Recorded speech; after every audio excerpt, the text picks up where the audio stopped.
This actually went viral this past week. Charleston White got on back on Fig podcast, and him and T-rell, they had a little back and forth because we all know, or if you don't know, Charleston White, I think a week or two before that, him and Gilly was going at it. Gilly was calling him a snitch and whoopty bam, and Charleston White came out and said, fuck Gilly's son, his son that's resting in peace. Like, fuck your son, I'm a snitch, well, fuck your son, and whoopty bam. So everybody was kind of like, damn, that's fucked up, bro. His kid died. And he go, well, how y'all mad at me when these rappers dissing they dead ops, that's somebody's kid. And y'all don't give a fuck. Y'all be singing along with it. Especially the most notoriously known was the Chicago kid, Tuka. Where you had rappers that don't even know who he is or don't even know this is a real person saying, I'm smoking Tuka because of King Von and the old block niggas that made it popular. So basically he was saying, y'all don't care when the rappers do it. Why do y'all care when I diss a rapper's kid? Because y'all idolize these celebrities so much, it's only fucked up when we do it to a celebrity. But when somebody's regular mom got to get online and hear rappers dissing her dead son, y'all don't care. So T-rell from back on Fig was telling them, you know, that's fucked up, booty bam. And he was like, nigga, this somebody from Philly, son. Why do you care? Matter of fact, since you want to get in it, fuck your dead homies. Fuck your hood. Fuck Wooty Bam. He started going down the list of all the rappers. Fuck Nip. Fuck Draco. Fuck Slim 400. And T-rell's co-host Smack was back there laughing. Yeah, Unc, tell that nigga Wooty Bam. Because I guess he the one who set up the debate. Because he told T-rell, hey, man, you think you can out-debate everybody? You can't fuck with Charleston. So T-rell and Slim 400 was boys. Come to find out, Slim 400 had keys to his house. Used to drop his car off there. They damn near lived together. You know what I'm saying? On damn near best friend type shit. And he said, fuck Slim 400. And then Smack, he didn't say nothing. He didn't check him. So they was like, damn, bro, like, this is some weird shit. Like, what type of shit is you on? Because you just was on Brick Baby when the whole DW shit happened, saying that he should have fired on DW because he dissed his hood or whatever. This man just said, fuck your dead homie, and you done had the same energy. So how y'all feel about that? Like with this whole Charleston White thing? I can't entertain it. I'm gonna let the clowns have the circus. I ain't even giving it the energy. Y'all can have that one. I guess because, you know, us being from, you know, from Cali, LA, everybody's somehow, some way affiliated, whether it's you directly a part of it or, you know, you're part of a gang. But all I know is the disrespect at that point, it's once you start doing that, it's a wrap, bro. I guess that's all a part of our culture. You know, I grew up in the 90s, so I'm big on respect. Once you start saying certain things, ain't no coming back. So by me hearing that still right now at 35 years old and niggas saying fuck your dead son or fuck your dead homies, once you start hearing shit like that, there is no apologize. I don't give a fuck if it's entertainment or not. It's certain shit you just don't even utter out loud. That's the excuse is... It's not. It's entertainment, and his excuse is, I'm dissing the character. So say, I'm Mr. Viral on the show, but in real life, I'm Chris Green. And he's like, I'm not saying fuck Chris Green. That's what Charleston's saying? That's what Charleston's saying. You cannot separate the personality from the person, bro. How do you despise the rappers for doing it and you become the same thing? Exactly. That's what I was just going to say. And I'm going to tell you, that's smoking too. I didn't even know that was a person. See, that lets you know ignorance. You know, if they made it popular, you can't fault the people, the hip-hop community. It's music. It's music, You're vibing to something. Yeah, you vibing something. Some people don't even listen to the lyrics. They just hear the beat and go with that. And that was my point, that the Tuka situation is different because it became a trend. Whereas in like, niggas don't know necessarily what took place. They just saying smoking on Tuka. It's a term at this point where you're somebody that is literally saying like, yo, fuck this nigga's dead son or whatever. Like, face to face is way different than niggas you know that you never knew you saying something that you know is turned into a trend. You get what I'm saying? It's different, even though I see what Charleston say where it's like it's the same thing too. Like, we shouldn't be praising other niggas for killing niggas either. Like, we shouldn't be saying smoking on Tuka. But you directly saying fuck your dead son, that's still insane, bro. That's out of my mind. You should never. My bad for cutting you off. Go ahead. Nah, I don't even. My thing is this: once you say something along them lines, at that point, it's low key on site. I don't know, entertainment or not. I don't think there's a pass. You know what I'm saying? You can't apologize out your way out there. Okay, go ahead. Now I'm finna say, for one, never praise a man too much. No man should be praising a man too much unless you a kid and that's your father. Praise God at the end of the day. But what I was finna get at is that. Damn, I've just lost my train of thought, man. What the fuck did you just said? With Charleston White, if you, not him, but niggas putting out that energy and speaking on Cub, at that point, there is no rules for him on what level of disrespect he wants to go. So you know what I'm saying? You might say something about me, and I feel like that's the same equivalent level. So I'm gonna take it wherever you want to take it. You done said some bullshit about me. Now fuck you, fuck everything. You know what I'm saying? Because now in his mind it's up anyway. So it's like that's the only understanding I can see with that. But besides that, stop putting that energy out because he just basically reacted to what Gilly did, right? Yeah, basically he was saying Gilly unprovoked, just called him a snitch. Like, fuck, dude, he a snitch, whatever. I think it was like a DM that got leaked or something. Somebody was working with Charleston, and he was like, man, why you working with that bitch ass Is there paperwork on Charles? Is there actual paperwork? There's no actual paperwork. They're calling him a snitch because he came out online and said, hey, if you're doing something illegal, I'm calling the cops. I'm a citizen. I'm a law-abiding citizen.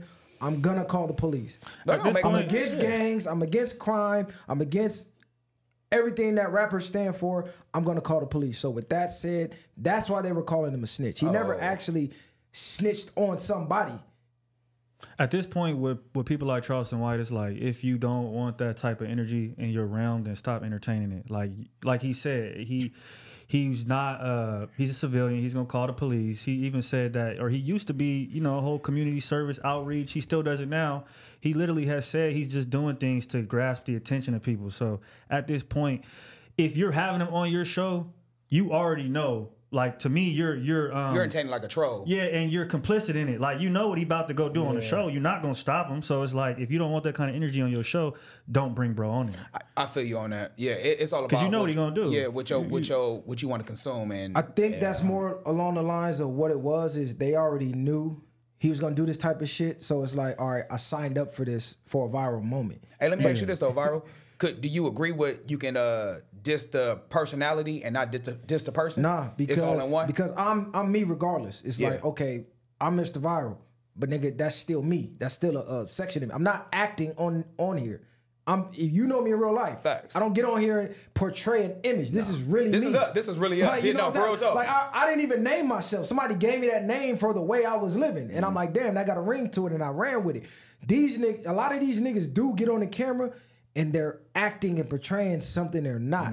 But that's what we know you as. So you're not gonna say, oh, fuck Nipsey Hussle, but I ain't talking about Hermes. No, nigga, that's a section of him. Like, what are you talking about? We're not, this isn't a movie. We ain't. And you don't even know that, you don't even know him. You know the character that you dissing. That's the only person you do know. So right, it's like how are you saying you're separating that? This is my thing with the entertainment industry. Y'all blew him up. If y'all would have ignored him, he would have went away. The fact that he always gets a response, that put him on y'all level. Just think about it. You got a random nobody, comes out the blue, starts saying, man, fuck these rappers. And then the biggest rappers in the game respond. You just brought him from here up here with you. Yeah. If you just would have ignored him, he just would have been a nigga on the internet saying fuck rappers. Nobody would even heard of him. But the response gives him the notoriety, and he's not being touched. Y'all saying y'all killers, y'all this, y'all that, y'all spinning on ops. He's outside, bro. We done seen him enough times running across rappers that he supposedly dissed and they didn't do shit. Soulja Boy tried, he got maced. But I mean, come on. What? I thought, he made Soulja Boy. Oh, nigga, what? He made Soulja Boy in Miami. But I think while a lot of people that sound like a bad bitch. I think with him it go both ways though, because he can drop some real shit. He's not as ignorant as the average person, and he knows that he probably smarter than a lot of these niggas that he dealing with. Not saying everybody, but he know he has some sense, and he probably done been through some things at a younger age that allows him to see in a different perspective than what the regular civilians see. So that's the only reason I think people still any controversy, any entertainment. So he didn't learn the nigga game. Hilarious. I'm not gonna lie. Like, even when he be dissing niggas, that the shit he say is so, the shock value of it is like, I couldn't believe he said that. That's the type of shit niggas get unalive for. And he's saying it to the toughest niggas. I'm gonna keep it G with you. You should never. That's literally saying never judge a book by its cover, because the way he looks, I thought he was kind of off. No, like, that he nigga looks smart as hell. No, I know, but he looks like he kind of. He like kind of slow, you know what I'm saying? Like, I thought something was like mentally wrong with this cat, but now that we kind of talking about it, I'm like, well, shit, he kind of making a way for himself. If you go watch that that interview with Cam Newton, that's what opened my eyes to Charleston White on a different level. Like he ran circles around Cam. Everything he's doing is completely on purpose. I'm gonna say one thing though, because this is the one thing that he's right about. He right about a lot of shit, but this is the thing that he is right about. When he was online, preaching the positivity, preaching the activist shit, nobody paid attention. Everybody who does content has the same story. I get on here, I try to preach positivity, it gets no clicks, it gets ignored, it doesn't get in the algorithm. The second I have anything controversial, that shit spin like crazy. Yeah. That shit go viral like crazy. So that's basically what he's doing. He's going, hey, I'm gonna mix the medicine with the ice cream. Yeah. I'm gonna give you the fuck shit, I'm gonna sprinkle some shit in there, but you only pay attention when I say this crazy shit. So attention is dollars in today's society, so the only way to get it is to get the attention. If I'm giving you these messages alone and I get the attention, I wouldn't have to do the clown shit. But the fact that you only listen when I do the clown shit, I'm gonna do the clown shit. Yeah. That'll let you know where the mind is at America now, pretty much. Ain't nobody giving a fuck about being better. We just want to be entertained 24/7. That's it. And then it make you question, all right, how tough are you niggas that y'all claim to be these gangsters and this and that? Dude is accessible. He's not Hove. He's not Eminem. He can be seen. He be at all these celebrity events. He be at these celebrity parties. He be hanging with Floyd Mayweather. He be hanging with niggas. He outside. You could see him. You could touch him. Why has nobody touched him? I think this is what Charleston and some other people try to expose about hip hop, is that at the end of the day, it's a business, and the people in it are workers that got to eat. And so if I do something to somebody like you and I get caught up and I can't, or possibly can't take care of my family, whoever might need me. And so I think a lot of niggas do talk, and you shouldn't, because at the end of the day, I think that's what he maybe is showing, is that it's a business and that these people are not going to jeopardize their pay for something like that. So They're you give me comfortable with their lifestyle. why portray the image if you know at the end of the day this is a business and you're not going to really do it because of X, Y, and Z. I think that's what he's trying to expose. The only excuse I can give is that Cub probably showing up where he know is going to be recording. Like, people going to be on camera, so if you do whack him, you fucking yourself. So it's not going to be the same as a nigga in the streets where you can sleep at a nigga and watch his house or do whatever you need to do to get him. That's my only thing. I don't think he's just walking around and loosely. Somebody probably already got a camera with him or whatever the case is. But like you say, sometimes you just got to not give a fuck, too. To piggyback off of that, basically, it's hard to go to war with a rat. It's hard to go to war with a nigga that's wearing a wire. It's hard to go to war with a nigga that's an informant. I mean, because essentially, you're basically doing kamikaze. You go kill yourself, bro. As soon as you commit that crime, you already know you're going to jail. Nah, if you go to war with a rat, it's damn near like a lose situation. Yeah. Unless you either knock him down that first time, but if you miss the kill, God telling on you. Yeah. But this is the thing. If it's not worth that, why entertain it at all? Because you already know, he already said, I'm calling the cops, right?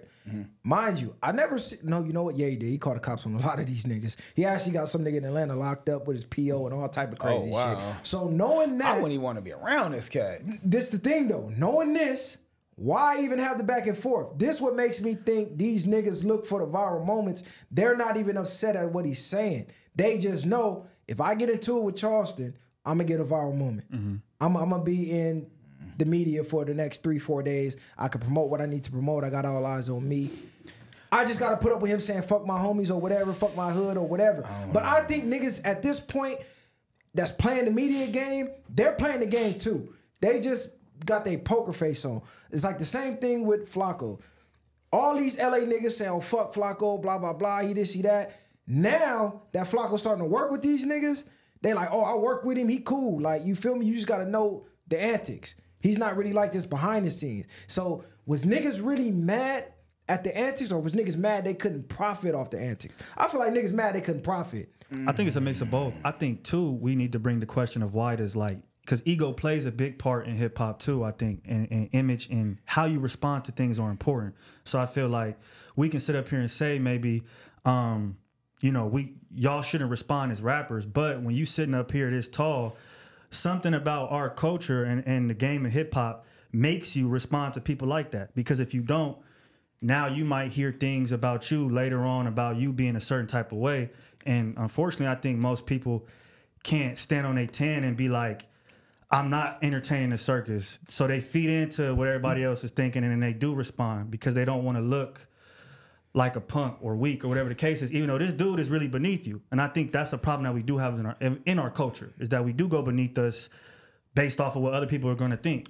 Nah, if you in the streets and you was able to transition from the streets to a rapper, that was really in the streets, you let the goofies play out, in my opinion. You let them play out and you move in silence. Fuck what the world is thinking and whatever the case is. Because if you really in the streets or you got that mentality, you're going to move a certain way. Mainly like how the mob move, you know what I mean? You ain't gonna know when they coming. They gonna be friendly with you. Next thing you know, a nigga done put a bullet in the back of your head. So I think that's the difference. Because you responded now. When something do happen, you're gonna be one of the ones on that who they investigating.